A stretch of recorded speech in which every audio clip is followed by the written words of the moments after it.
décider qui, entre Sylvain et Lionel, sera le buteur dimanche? Julien, oui, pardon, Julien. Sylvain. Ce qui est sûr, c'est que tout ce qui est les pénalités très longues, c'est Lionel Boxis qui va les prendre. Et pour tout ce qui est au pré, ils ont 2 séances de jeu au pied, une demain et une au niveau de l'entraînement du capitaine. Et la décision sera prise la veille du match au Stade de France. Est-ce qu'il n'y a pas un petit risque de décompression avec le match nul, le fait que ce ne soit pas le sommet, puisque c'est la semaine suivante, même si c'est un France-Angleterre? Comment tu sens les joueurs après le nul? Si tu as une décompression en jouant les Anglais, il faudra vraiment qu'on se pose des questions. C'est le crunch, c'est un match particulier. Moi, en tant que joueur, j'ai toujours adoré les faire.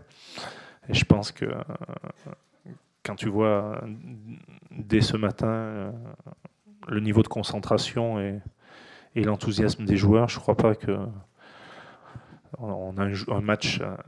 Je crois que le match contre l'Angleterre reste un match particulier, non seulement sur notre sport, mais ça va au-delà de ça.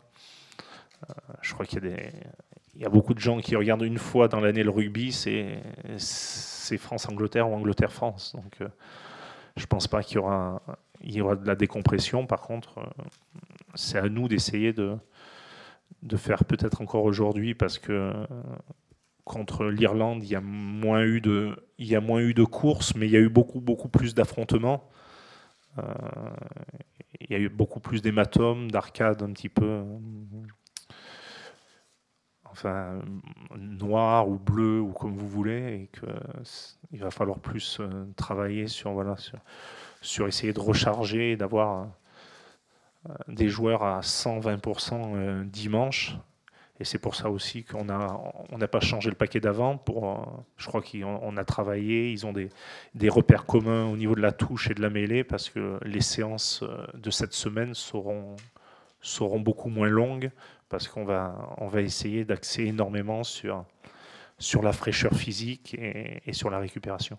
Tu as parlé tout à l'heure des Anglais, leur jeu de ping-pong et occupation, mais qu'est-ce qu'il y a d'autre dans cette équipe d'Angleterre qui ils sont très puissants. Ils sont très puissants, on les connaît. Ils sont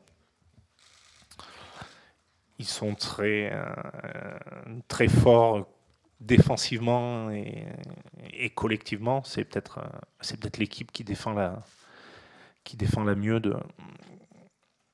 du tournoi Destination.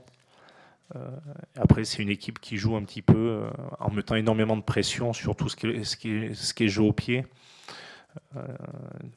Leur jeu est énormément axé sur le pressing défensif et le pressing au niveau du jeu au pied, sur les ailes, dans les airs.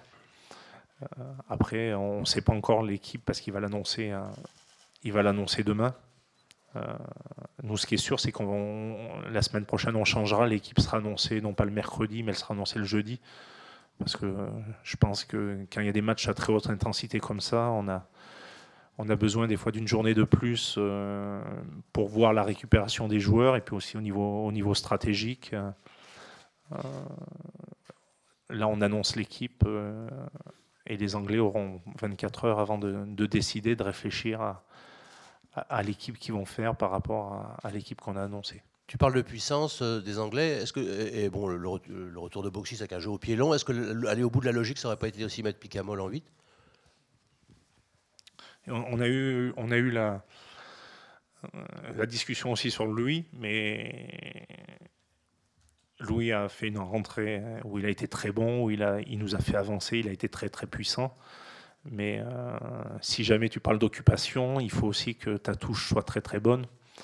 Et avec Imanol et Bonner, là-dessus, on a énormément d'assurance. Si on a fait 100% en touche, par contre, ce qui est sûr, c'est que sûrement qu'au niveau du coaching, Louis rentrera beaucoup plus tôt qu'il est rentré la semaine dernière. Mais la question a été posée, et on a eu une réflexion aussi on va dire devant, ça a vraiment été le seul poste où il y a eu vraiment débat.